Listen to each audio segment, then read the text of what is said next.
Hi, my name is Sheila Willis of Impact Tourism, the developer of the History Check mobile app. Welcome to History Bytes, your daily dose of Alberta Historical Trivia. Brought to you in partnership with Belt Drive Betty Media and the Canadian Motorcycle Tourism Association. You can register to answer the questions for a shot to win prizes, or just take the quiz to satisfy your own brain power. Either way, we're excited to see how much of Alberta's history you really know. And yesterday's question was, an invention by Ernest Hedenstrom in Wetaskiwin led to A. Accidental death, B. A big payday, or C. Treason charges. And the answer is C. Treason charges. Born in England and educated in Sweden, Ernest Hedenstrom came to Wetaskiwin in 1913, where he was a clerk at Fowler Company General Store. When war broke out in the summer of 1914, newspapers were filled with stories about the German offenses, Allied casualties, and speculation of flying torpedoes. This inspired Hedenstrom to invent the automatic self-steerage flying machine. He believed it would become a deadly instrument for the Allies in World War I, and of course, make them rich. At 12 feet long and 90 pounds, it was unmanned, keeping pilots away from danger. It could carry bombs to drop on the enemy, or camera equipment to photograph enemy installations.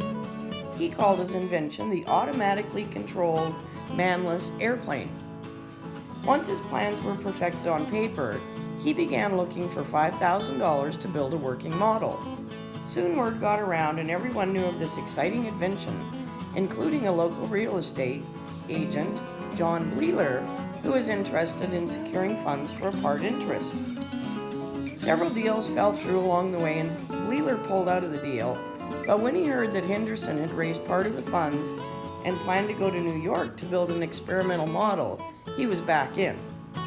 In World War I, any person in Canada making deals with the Germans, particularly for weapons, would be charged with treason. But Bleeler proposed that they direct their appeal for funding to the German embassy in Washington, D.C. Hedenstrom was shocked and sought advice from Robert Elliott, a co-worker and a member of the Canadian militia. Elliott became excited at the prospect of trapping a German spy, so told Hedenstrom to play along with Bleeler. To make a long story really short, the next series of events included spies and subterfuge that reads like a movie drama. The end result being that on August 10, 1916, both Hedenstrom and Bleeler were arrested on charges of aiding and abetting the enemy. Hedenstrom's arrest was staged to see if he could gain any more valuable information from Bleeler, and when he couldn't, the inventor was released. Bleeler was eventually found guilty of attempted treason, and upon appeal, the conviction was thrown out. As for Hedenstrom, he moved to Brooklyn and no one ever heard of him or his invention again. And tomorrow's question is, in the Nanton train robbery of 1907, what was stolen? Is it A, coal, B, cash, or C, gold? Come back tomorrow for the answer and the story that goes along with it. Then we'll load you up with the next day's question. Enjoy!